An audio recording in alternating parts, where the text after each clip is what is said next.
What's going on, everybody? Good morning, good evening, wherever you are, and whatever time it is. Welcome back to another video with your man, Measureholic. Ladies and gentlemen, welcome to episode 13 of my Spartan Pharaoh campaign for the Divided Impera overhaul mod for Total War Rome 2.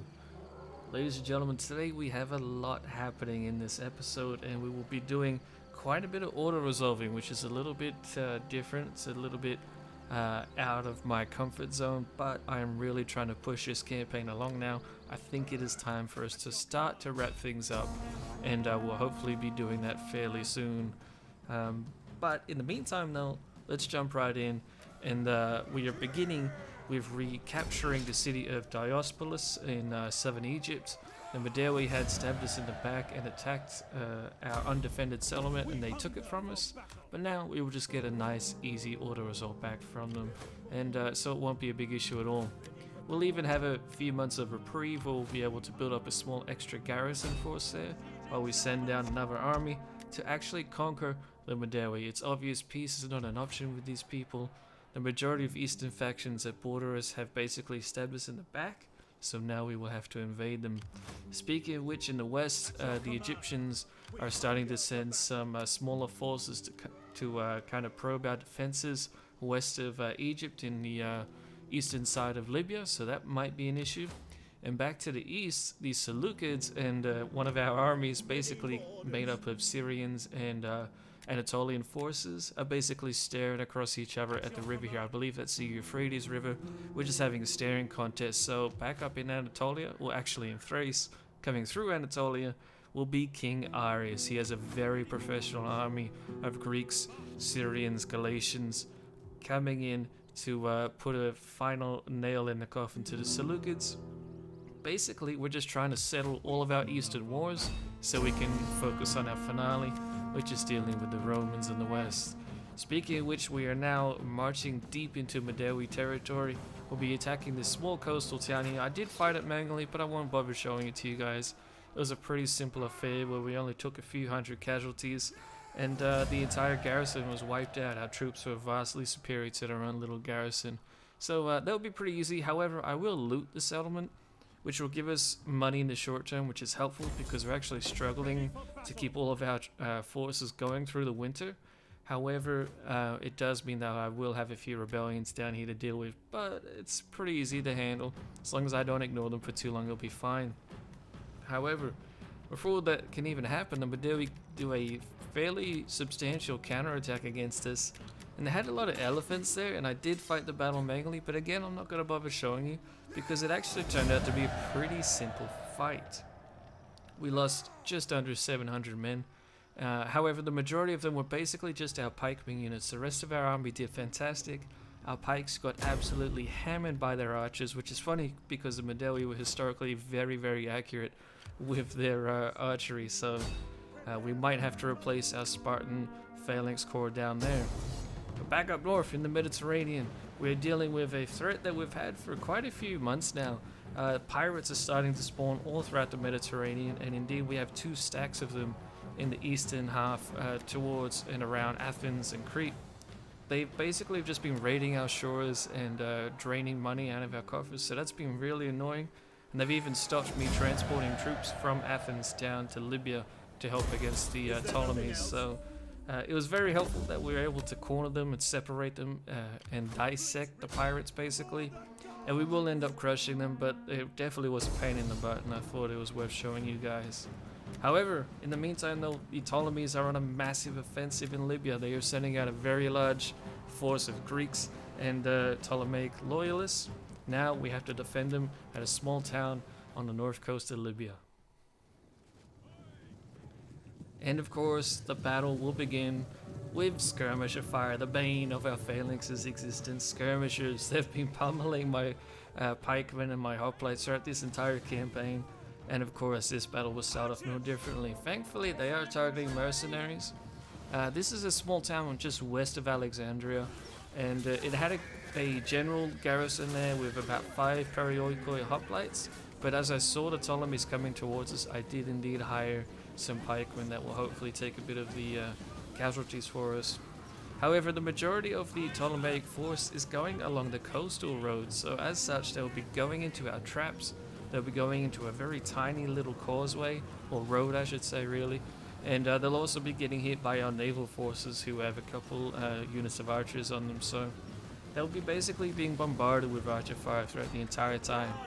On the east side of town we'll be receiving some light probing attacks towards our troops.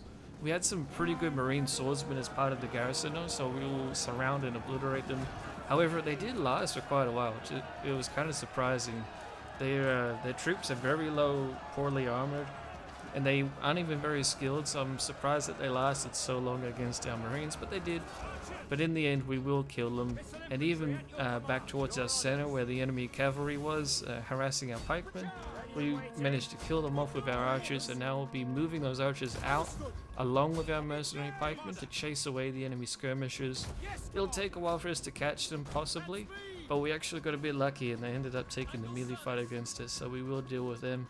And the eastern side is going just fine. There's only one more unit left over there, and our swordsmen will deal with them pretty easily, so we'll actually be diverting the majority of our troops back towards the coast, where we will form basically an impenetrable wall of hoplites and pikemen against the Ptolemaic forces. As you can see, this battle is quickly turning into a massive, basically a mosh pit, which means it's kind of a bit of a shame. At this point, the battle is basically already over. The fact that they had committed so many of their forces and not spread out means that we can now surround them and do the good old phalanx crushing maneuver, where we place phalanx troops on either side of their formation. And even though they had some pretty good troops in that mix, in that blob, it didn't really matter. They didn't have room to fight. It's kind of like the Battle of Cannae historically, where the Romans apparently was wedged so tightly together they actually couldn't move their arms to fight back, and that's basically what's going to happen here. Initially we will just outflank the enemy with our naval forces to try and stop their archers from firing, so that will help out, but we will need a bit of time before our phalanx troops can go and get behind the enemy, but they won't be very long at all. We have a general's bodyguard unit towards the center of town on the south side that will be dealt with pretty quickly, and then the rest of our troops will be coming around to flank and reinforce against this massive blob of infantry along the coastline. So basically at this point the battle is already wrapped up. I'm already on the extreme fast forward. I ended up sitting on that fast forward for about 10 minutes or so, which is quite a long time to be sitting on fast forward, so you're not really going to be missing a lot, guys. I'll be going through this battle pretty quickly, but eventually their troops started to waver, and I tried to do specifically targeting attacks on those wavering units. And one thing to keep in mind is that you need to keep giving your phalanx troops orders of attack. If you don't, they won't be able to get as many kills as they otherwise would. But because I did that, the enemy army ends up routing en masse, and we ended up slaughtering all of them. They had 6,600 troops deployed against us, and only a small fraction of that managed to escape. We killed over 6,200 of them. That is a massive win for us. The Ptolemies, despite them only having a small amount of territory, they actually have a lot of Ptolemaic stacks marching against us, so the fact that we were able to kill so many is very, very helpful indeed in the war effort against them.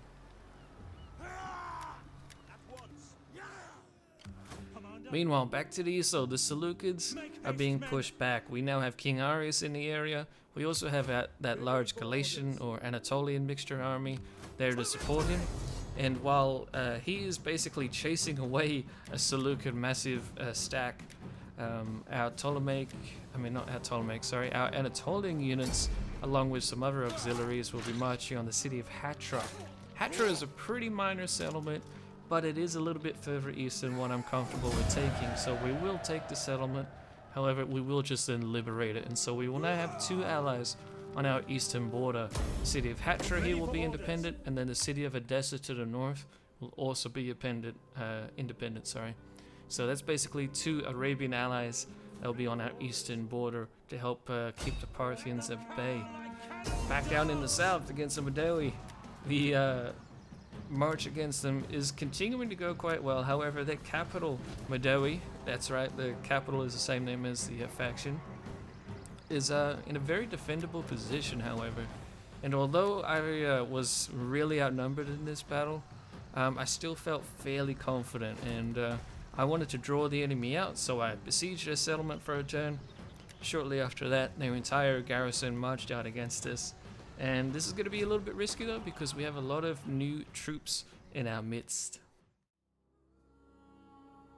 And we'll be looking at them in just a second, but on the right hand flank here, we have our Greek cavalry.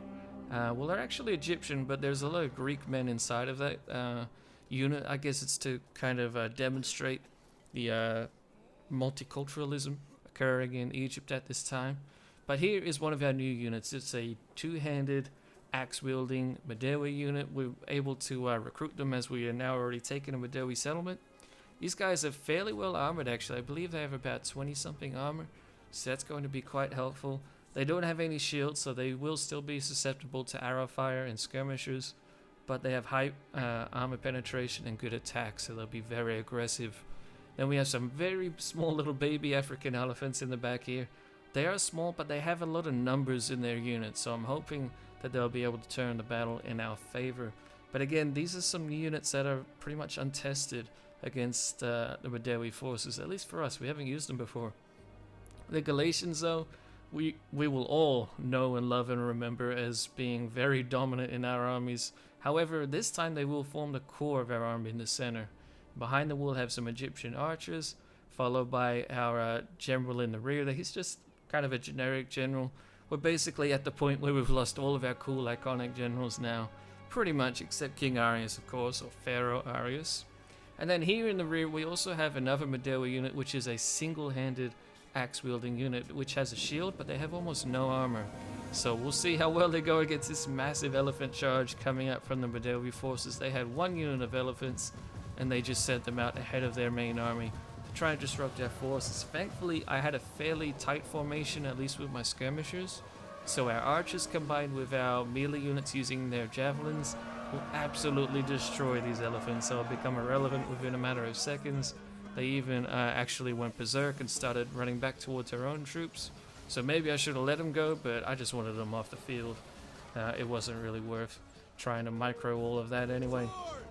But we have the first Madao army is already attacking us. They have a lot of archers though, and a lot of our troops are going to be suffering against that. So I'm going to be doing a bit of a rush against the enemy forces here. However, they will be spreading out. You can see they're going to the left and to the right, which is really bad for me because they have a lot more troops than me. So if they already spread out my already thin line, then we're going to be having some issues later on. And this is just the first army. The second army is actually coming out of the forest behind this one. We're starting to see some of their forward units now. And so even though we could possibly handle this first army, the second army coming in, you can see them towards the rear in the top right corner now, is actually going to swing the balance to be severely in their favor. So I'm really just trying to be ultra aggressive with my microing here. We'll get like almost no cinematic shots in this battle. I apologize for that, but this is a super intense battle. This is going to be deciding the fate of our war against the Madao. If we lose this, then we have to recruit an entirely new army to come in and invade the Madao, which is no easy thing at this point in our campaign. We don't have a lot of money, and our army's already busy dealing with the Seleucids and the Ptolemies. And we're basically done in Greece for now, and the Macedonians are pretty much out of the picture, thankfully. But on the left, we're moving forward with cavalry and elephants. They're both doing actually very, very well. The cavalry is Egyptian, like I was saying before, and they're quite well trained and have been in our armies for quite a while now, so they'll be fairly reliable. On the right-hand flank, we had some Perioikoi swordsmen hiding in the forest. They're coming out to get engaged now, and they'll be fighting against spearmen. However, there is an enemy general's bodyguard unit, which is actually really good. It's a cavalry unit, and they'll do a lot of damage against them. Moving forward in the battle, we'd wrap up the enemy's left flank quite quickly and quite easily. However, our center is crumbling very, very quickly. We actually had to send in the archers into melee, and on the right-hand flank, things aren't looking too much better either. Our center is basically wavering almost entirely across the board now. The only thing that's keeping us in the game in the center is the cavalry that rear charge the enemy. However, since the enemy has so much skirmishers and so many spearmen, I can't keep them in melee for long. So I'm trying to micromanage them out of that little clump, and I'm trying to get them to chase down the enemy skirmishers. If I can deal with them, then perhaps our elephants here can sway the battle in our favor. And they are doing an incredible job coming in with a massive charge. Even though they're pretty small elephants, there's a lot of them, like I said, and they're going to be dealing a lot of damage if they can get the rear charges that they need. They'll also deal a lot of morale damage, which is very, very good and helpful. However, by this time though, our center was crumbling and our right hand flank was basically too far away for our left hand troops to flank around and try and help them out. So instead what I decided to do was pull back from the fight and then form an entirely new battle line with the troops that had survived from the left hand flank and any of those from the right that could escape.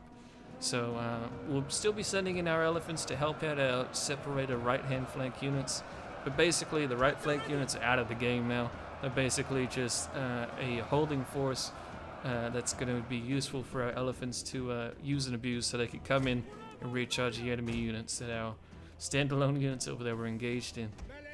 Again, that bloody General's Bodyguard unit was still a pain in the butt. I was really trying to chase him down with our cav and even some of our infantry. He will get a bit of a recharge against us, but he's just getting really hammered now, so he won't be too effective. And our elephants, I'm really trying to micromanage to keep away from the enemy skirmishers, but to keep falling back and getting some nice distance before they do more charges. Now on the left hand flank, things are looking pretty good with that one cavalry unit that we have out there. It's in pretty good condition so far. And now our entire center of our new line is now engaging the enemy's remnant forces. They are definitely outnumbering us, however, they also are wavering against us. So this is still completely up in the air. It's basically anyone's battle at this point. I still have cavalry, they don't, so I'm trying to use that advantage as much as I can. So I'm getting rear and flanking charges with the cav. Our center is holding. We have our General's Bodyguard getting completely involved in the fighting now. He's using all of the abilities he has.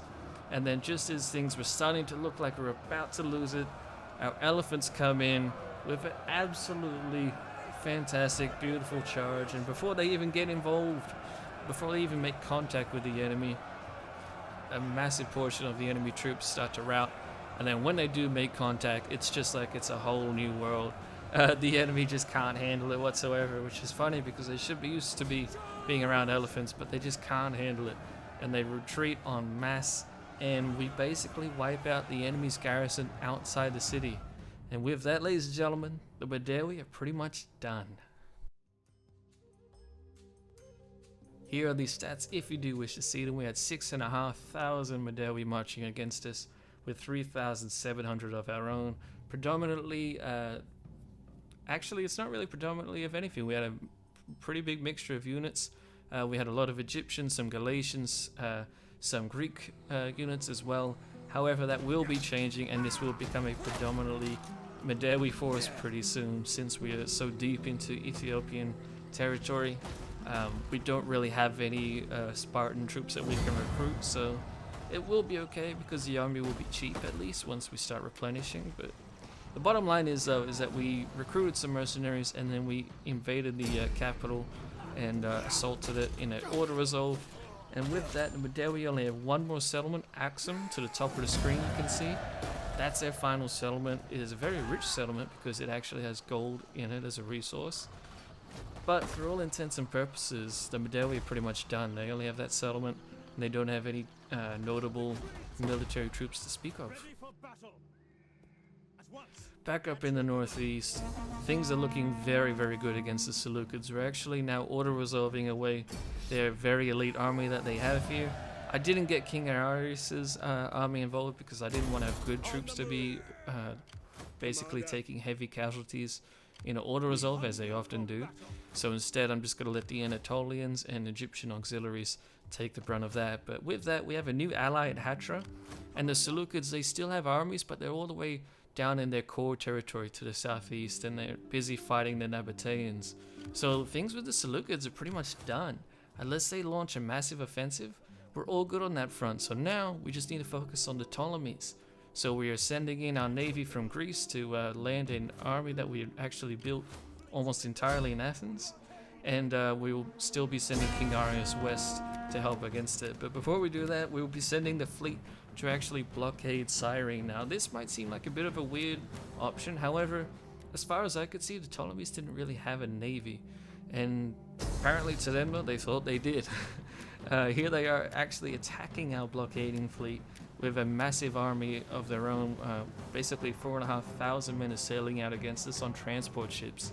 This is a battle, ladies and gentlemen, that we cannot afford to miss, and so we will definitely be fighting this battle manually.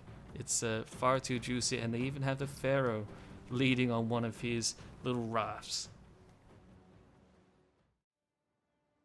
Before we crush the Pharaoh, though, first off, well, the fake Pharaoh, I should say, but first off, let's enjoy this beautiful sunset here. Very poetic. The sun is setting on the Ptolemies. This will basically be the last Ptolemy that we'll have to kill. Once we take Cyrene, then they're pretty much completely done. However, I did want to show you guys my formation. On the right and the middle and the left here, you're basically seeing a triplex Aki's formation here, where I'm having all of my ships be in a position where the front line is uniform, and then the second line is also uniform but slightly out of position compared to the front line unit. So basically I'll have a gap all along the front line, and then to make up for that, though, I will have a ship basically in the middle but slightly further back. So what this means is that my front line ships will make contact, and then my second line of ships will actually be present to try and give them support when necessary. I don't really give them too many attack orders. I basically let my first line engage and then see where my second line needs to do the majority of the support. And it's kind of hard because you do have to do a lot of micromanagement, but I feel like it's one of the most effective strategies you can do. Just ignore this glitch here where we have some enemy units floating in the middle of the ocean here. My archers said we're firing on them too for some reason, but anyway. Here is the Egyptian army coming out on their transport ships, and even though they're on massive transport ships, the majority of the ships here that are coming against us are just transport ships. So that means that all of our professional navy ships will actually be able to one-tap them. That means they'll charge into them once with a battering ram, and then that will be it for them. And even then, the few escort ships that they actually did have were pretty small, and so we annihilate them as well on first contact. So basically I'm micromanaging as quickly as I can. I'm basically clicking the life away out of this enemy army, and it works beautifully. We don't lose a single ship. We do take some casualties though, and the enemy skirmishers that were on their transport ships did focus fire on our general, and we will just see what happens from that shortly. But very quickly the enemy fleet basically retreats after we've wiped out about 3/4 of it.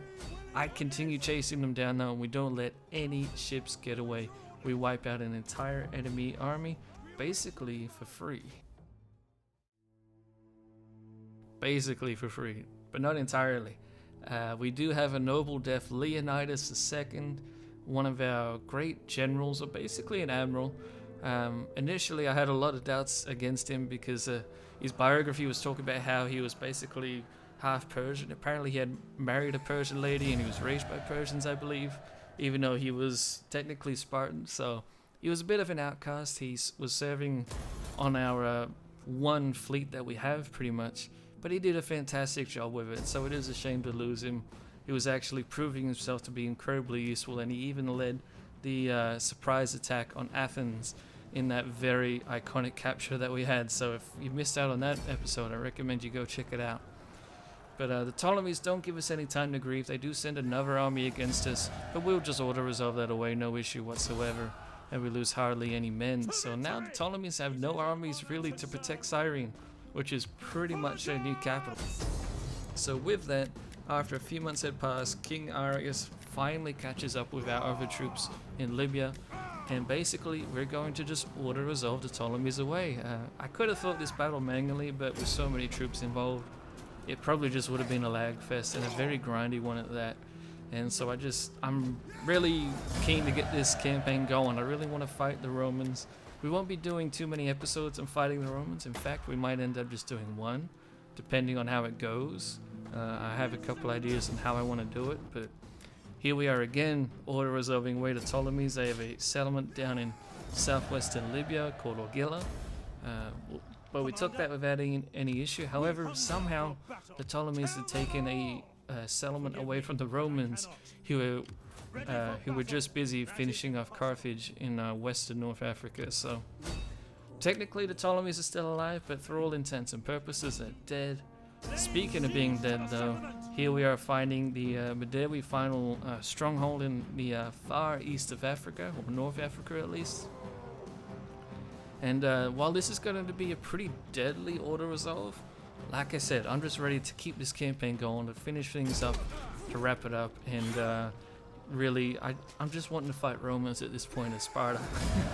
If that wasn't obvious, then yeah, that's all I'm wanting to do for this campaign. This is basically turn 200 at this point. We're very deep into it. Italy is in turmoil, apparently.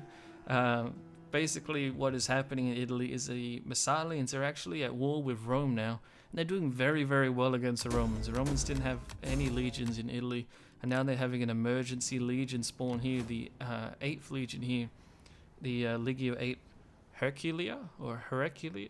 Oh gosh, I can't even pronounce that. Whatever, the 8th legion is sitting outside of Rome, and after hearing of Italy's troubles, King Arius is now ready to march on Rome itself. But ladies and gentlemen, now we have to wait for the next episode, which I believe will be the finale, but we shall see. We'll see how much Rome puts up a fight against us. Hopefully King Arius can take over the city and print his name in eternal, everlasting glory in the history books. But whether the Spartan phalanx can hold up against the Roman legionnaires, we'll have to wait and see. So until then, thank you all for watching. Hope you guys enjoyed, and I shall see you in the next one.